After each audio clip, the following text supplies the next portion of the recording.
আলহামদুলিল্লাহ রাব্বিল আলামিন ওয়া আকিবাতুল লিল মুত্তাকিন আসসালাতু ওয়াসসালামু আলা রাসূলি রাব্বিল আলামিন ওয়া আলা আলিহি ওয়া আসহাবিহি আজমাইন। সুপ্রিয় শ্রোতাবৃন্দ, আসসালামু আলাইকুম ওয়া রাহমাতুল্লাহি ওয়া বারাকাতুহু। আজ রজবের 15 তারিখে আমাদের তরিকত জগতের উজ্জ্বল নক্ষত্র ইমাম জাফর সাদিক রহমতুল্লাহ আলাইহির ওফাত বার্ষিকী। তরিকতের জগতে ইনি বিশেষ করে আমাদের কাদিয়া তরিকার জন্য ইনি রাসূল পাক সাল্লাল্লাহু আলাইহি থেকে ষষ্ঠতম অধস্তন শায়েখ, অর্থাৎ আল্লাহ রসুল থেকে যে তরিকতের নূর পৃথিবীর জমিনে প্রবাহমান হয়েছে, সেই প্রবাহমান নূরটি রসুল পাক সাল্লাল্লাহু আলাইহি থেকে এসেছেন হজরত মৌলা আলী শের খুদা রাদিয়াল্লাহু তাআলা আনহুর মহান দরবারে। মৌলা আলী থেকে হজরত ইমামে হুসাইন পাক, ইমামে হুসাইন থেকে ইমাম জয়নুল আবিদিন, ইমাম জয়নুল আবিদিন থেকে ইমাম বাকির রহমতুল্লাহ আলাইহি, ইমাম বাকির থেকে ইমাম জাফর সাদিক রহমতুল্লাহ আলাইহি। এই জন্য জাফর সাদিক রহমতুল্লাহ আলাইহি আমাদের তরিকত জগতের এক উজ্জ্বল নক্ষত্র। এই নক্ষত্রের জিন্দেগি আলোচনা করলে আসলে আমাদের জীবনে আমূল পরিবর্তন আসবে। ওনাকে যদি আমরা স্টাডি করি, ওনাকে যদি আমরা সত্যিকার অর্থে যে ওনার জীবন চরিত পর্যালোচনা করি, তাহলে দেখা যাবে যে হজরতে সৈয়দনা ইমাম জাফর সাদিক রহমতুল্লাহ আলাইহি তরিকত চর্চা যে করেছেন, ইনাদের তরিকত চর্চার পদ্ধতি কি ছিল? ইনারা শরীয়তের পুঙ্খানুপুঙ্খরূপে অনুসরণ করে তরিকতের নূর বিতরণ করেছেন এবং গোটা বিশ্বের মানুষকে তরিকত জগতে আহ্বান জানিয়েছেন। প্রথমে নিজের মধ্যে আল্লাহ এবং রসুলের আদর্শ পরিস্ফুট করেছেন। যে হজরত সৈয়দনা জাফর সাদিক রহমতুল্লাহ আলাইহি এমন এক জাতে গ্রামী ছিলেন যে ইনি এক সবসময় রাজকীয় পোশাক পরে চলতেন। তো এই রাজকীয় পোশাক পরে চলার পিছনে ইনার একজন কাছের মানুষ ইনাকে জিজ্ঞেস করেছিলেন যে হুজুর, আপনি যে রাজকীয় পোশাক পরিধান করেন, সুফিদের দৃষ্টিতে তো এটা সুন্দর মানায় না। কারণ সুফিরা আমরা তো চিন্তা করি, যেমন আমাদের দেশে একটা ধ্যান ধারণা আছে যে সুফিরা ফাটাছেড়া কাপড় চোপড় পরিধান করবে, মানুষের ঘরে ঘরে গিয়ে হয়তো মানুষের কাছ থেকে কিছু চেয়ে খাবে, তারপরে সারাদিন মসজিদে আল্লাহ বিল্লাহ করবে। কিন্তু আপনাকে তো আমরা সেই দৃষ্টিকোণ থেকে দেখি না, আপনি একেবারে রাজকীয় পোশাক পরিধান করে চলেন। তখন সৈয়দনা হযরত জাফর সাদিক রহমতুল্লাহ আলাইহি হাতের আস্তিনটা খুলে ওনাকে ওনার শরীরের পাকের কিছু অংশ দেখালেন। দেখলেন, উনি শরীর দেখে দেখলেন যে এটা পুরোটা হাড্ডিসার হয়ে গেছে, এখানে একেবারে চামড়া হাড্ডির সাথে লেগে আছে। উনি বললেন যে ভিতরে যেটা দেখতে পাচ্ছেন এটা হচ্ছে আমি আল্লাহকে দেখাবার জন্য, আল্লাহ তাবারক ওয়া তাআলার নৈকট্য লাভের জন্য আমি কি সাধনা করেছি এটা দেখাবার জন্য। আর উপরে যেটা আমি আলকাল্লা পড়েছি এটা হচ্ছে মানুষকে দেখাবার জন্য। এটা আমার আমার সত্যিকারের রূপ যেটা, সেটাকে আমি ঢেকে রেখেছি। সত্যিকারের আধ্যাত্মিকতা যেটা, সত্যিকারের তরিকত চর্চা যেটা, এটাকে আমি দুনিয়াবী লেবাস দিয়ে ঢেকে রেখেছি। আসলে আমরা তো এখন পুরোপুরি লেবাসের উপর চলে গেছি, আমাদের ভিতরের অংশ কিন্তু আমরা পরিশুদ্ধ করি নাই। ইনারা ভিতরের অংশটাকে পরিশুদ্ধ করেছেন রবকে দেখাবার জন্য। আর উপরে কোনো মানুষ যেন ইনাকে ফকির দরবেশ, মিসকিন, গরিব, বুড়াবা এই সমস্ত বিষয় নিয়ে চিন্তা করতে না পারে যে একজন সত্যিকারের তরিকতের ইমাম একেবারে গরিব, মিসকিন, চলাফেরা একেবারে সাধারণ, একথা যেন বিশ্বাস করতে না পারে, কোনো রাজাবাদশাহ যেন এনার সামনে দাঁড়িয়ে কথা বলতে না পারে, সেভাবে তিনি ওনার জিন্দাগি বসর করতেন। আসলে সত্যিকার অর্থে তরিকতের যত নূর তার অধস্তন শেখদের কাছে এসেছেন, এটা হজরত সৈয়দনা জাফর সাদিক রাদিয়াল্লাহু তাআলা আনহু একেবারে সেটাকে বিশ্লেষণ করে গোটা দুনিয়ার জমিনে ছড়িয়ে দিয়েছিলেন। ইনি এমন ছিলেন সবসময় অনাড়ম্বর, কোনো অহংকার এনার মধ্যে ছিল না। ইনি গরিব গুরাবা, ফকির ফোকারা যারা ওনার এলাকার মানুষজন, তাদের সাথে সাধারণভাবে বসে থাকতেন, ওনাদের সাথে মিশতেন, ওনাদের সুখ দুঃখে নিজকে জড়িত করতেন এবং ইনাদের সাথে মিশে ইনাদের সুখ দুঃখ শেয়ার করতেন। একদিন অনেকগুলো ভক্ত অনুরক্ত নিয়ে উনি বসে আছেন, ইনারা হয়তো সাধারণ মানুষ, ইনাদেরকে বললেন আমার হাতে হাত দেন। আপনারা সবাই হাতে হাত দিলেন। তো বলে যে আমার সাথে ওয়াদা করেন যে কাল হাসরের ময়দানে আমরা একে অপরের জন্য সুপারিশ করবো আল্লাহর দরবারে, একে অপরকে ছাড়া আমরা জান্নাতে যাব না, এই বলে আমাদের সাথে ওয়াদাবদ্ধ হন। তখন উপস্থিত যে গোলামরা ছিলেন ইনারা বললেন, হুজুর আপনি এটা কি বলছেন? আপনি তো আকাই মুস্তাফা সরওয়ারে কায়নাত সাল্লাল্লাহু আলাইহি ওয়াসাল্লামের মহান বংশের প্রদীপ, আপনি তো সৈয়দ জাদা, যার ওসিলায় যার শফাতে লক্ষ লক্ষ কোটি কোটি মানুষ জান্নাতে যাবে, আপনি তো তার সুপারিশ পাবেন। কিন্তু আপনি আমাদের কাছ থেকে কেন এই ওয়াদা নিচ্ছেন যে আমাদেরকে ছাড়া আপনি আমরা একে অপরকে ছাড়া বেহেশতে যাব না, এই ওয়াদা আপনি আমাদের কাছ থেকে নিচ্ছেন কেন? তখন ইমাম জাফর সাদিক রহমতুল্লাহ বললেন যে আমার নবীজি রহমতুল্লাহ আলামিন গোটা বিশ্বজাহানের লক্ষ কোটি মানুষকে সুপারিশ করে জান্নাতে নিয়ে যাবে, এটা বড় হক কথা। আমিও ইনার সেই সুপারিশ পাওয়ার দাবিদার, যেহেতু আমি এনার আওলাদে পাক, সেটা ঠিক কথা। কিন্তু আমার যে একেবারে এত নগণ্য ইবাদত, এই ইবাদত নিয়ে আমি নবীর দরবারে কিভাবে চেহারা দেখাবো এবং রসুলকে কিভাবে বলবো যে হুজুর আপনি আমার জন্য একটু সুপারিশ করুন? কারণ আমার তো ইবাদত নাই, আমার তো নামাজ নাই, হজ নাই, আমার অন্যান্য নফল ইবাদত নাই। দেখেন তরিকত জগতের এত বড় উজ্জ্বল নক্ষত্র, ইনি বলতেছেন আমি শর্মিন্দা হয়ে নবীজির সামনে চেহারা দেখাতে পারবো না, এই জন্য আমি তোমাদের কাছ থেকে সাহায্য চাচ্ছি যে তোমরা আমাকে ওয়াদা করো হাসরের ময়দানে তোমরা আমাকে ছাড়া কেউ ব্যস্ত যাবা না।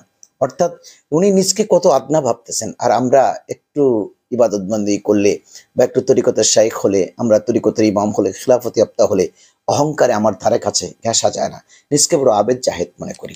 এই শিক্ষা কিন্তু হজরতে সৈয়দনা ইমাম জাফর সাদিক আমাদেরকে দেননি।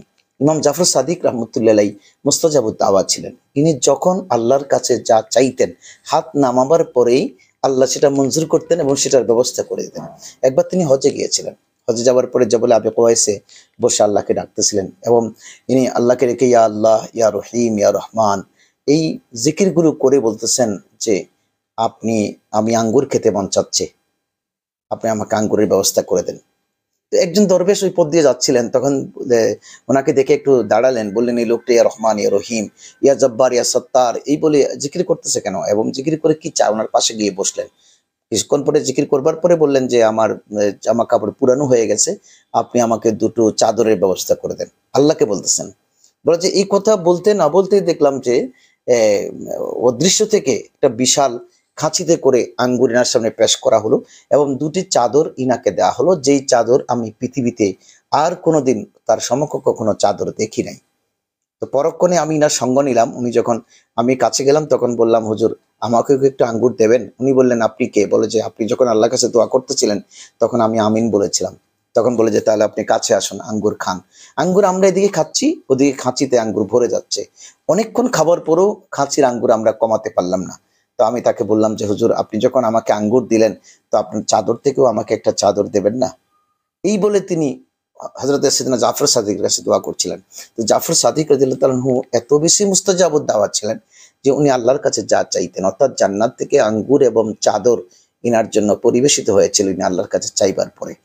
এরকম মুস্তাজাবুদ দাওয়াত ছিলেন এবং সবসময় মানুষের হক সম্পর্কে, মানুষের অধিকার সম্পর্কে উনি সবসময় সচেতন ছিলেন।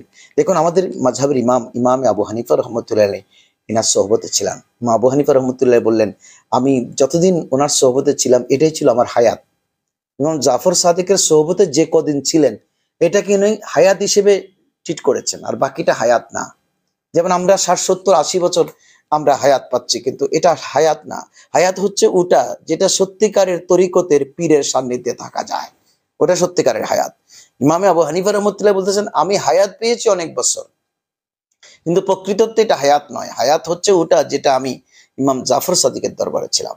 তো জাফর সাদিক রাদিয়াল্লাহু তাআলা হযরত ইমামে আজম আবু হানিফা রহমতুল্লাহ এটা প্রশ্ন করেছিলেন যে জ্ঞানী কাকে বলে? তখন ইমাম আবু হানিফা রহমতুল্লাহ জবাব দিয়েছিলেন জ্ঞানী হচ্ছে যিনি ভালো এবং মন্দের মধ্যে ফারাক করতে পারে, উনি জ্ঞানী। ইমাম জাফর সাদিক রহমতুল্লাহ বললেন ইমামে আজম আবু হানিফা আপনার উত্তর সঠিক হয়নি। ভালো এবং মন্দের মধ্যে তো একটা পশু আলাদা করতে পারে, কারণ একটা পশুকে কে ভালোবাসে, কে মারধর করে। যে মারধর করে তার কাছে পশুটি যাবে না। একটা কুকুরকে যদি আমি পিটাই কুকুর আমার কাছে আসবে না, কুকুরে যদি আমি খাওয়াই সে আমার কাছে আসবে।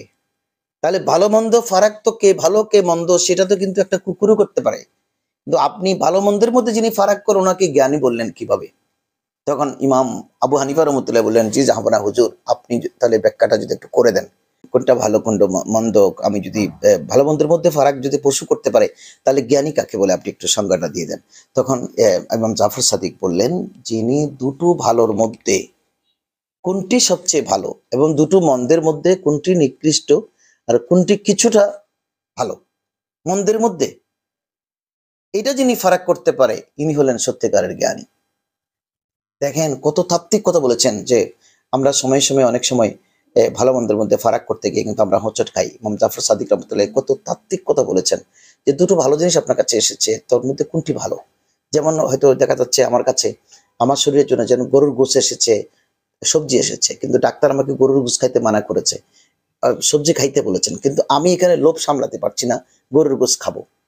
এই দুটোর মধ্যে ডাক্তার কেন বলবে? আমাকে ফারাক করে নিতে হবে কোনটি ভালো কোনটি মন্দ।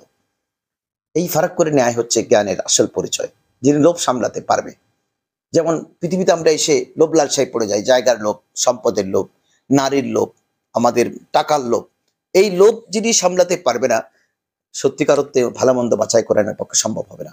ইমাম জাফর সাদিক রহমতুল্লাহ সেই তাত্ত্বিক জ্ঞান ইমাম আবু হানিফাকে দিয়েছিলেন। যেন ইমাম আবু হানিফা বলেছেন, আমার হায়াত হচ্ছে ওটুকুন যেটুকুন যে কদিন আমি হযরত জাফর সাদিকের সান্নিধ্যে ছিলাম।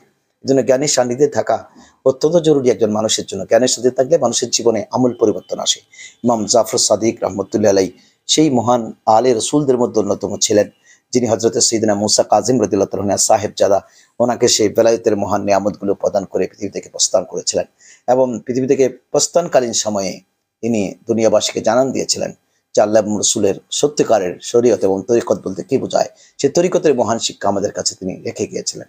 আল্লাহ তাবারক ওয়া তাআলা আমাদের সেই কাদরিয়া তরিকার ষষ্ঠ অধস্তন শায়েখ, অর্থাৎ রসুল থেকে যিনি ষষ্ঠতম অধস্তন শায়েখ, উনি হযরত সাইয়েদনা জাফর সাদিক রহমতুল্লাহ আলাইহি, ওনার সেই তরিকতের আধ্যাত্মিকতার নিয়ামত আমাদেরকে যেন আল্লাহ দান করেন এবং ওখান থেকে ফুয়ুজাত নিয়ে আমরা যেন সত্যিকারের তরিকত চর্চা করতে পারি। আমরা এখন শরীয়তকে বাদ দিয়ে তরিকত চর্চা করবার চেষ্টা করি, এটাকে তরিকত ওটাকে তরিকত। অথচ ইমাম জাফর সাদিক রহমতুল্লাহ, মুসা কাজিম রহমতুল্লাহ আলাই, ইমাম সৈয়দনা হজরতে বাকির রহমতুল্লাহ আলাই, ইমাম জয়নুল আবেদিন রহমতুল্লাহ আলাই, ইমামে হোসাইনে পাক রাদিয়াল্লাহু তাআলা আনহু, হজরতে মৌলা আলী শের খুদার জীবন কি ছিল সেটাই হচ্ছে তরিকতের নমুনা। আল্লাহ তাবারক ওয়া তাআলা আমাদের ঊর্ধ্বতন শাইখের জীবন চরিত আমাদেরকে স্টাডি করবার তৌফিক দিক। এবং সেই ওনার ওফাত দিবসে আমরা আল্লাহর কাছে এটাই মিনতি জানাবো যে আল্লাহ হযরত ইমাম জাফর সাদিক রুসিলাই তুমি আমাদেরকে সাদিকিনদের মধ্যে কবুল করো। সাদিকিনদের মধ্যে কবুল করলে সত্যিকার অর্থে জাফর সাদিকের সাথে আমাদের হাসর নাসর হবে। আল্লাহ আমাদেরকে সেই তৌফিক দিক। আমরা সকলে শুভ কামনা করছি এবং সত্যিকারের তরিকত জগতে থাকবার জন্য আহ্বান জানিয়ে শেষ করছি। আসসালামু আলাইকুম ওয়া রাহমাতুল্লাহি ওয়া বারাকাতুহু।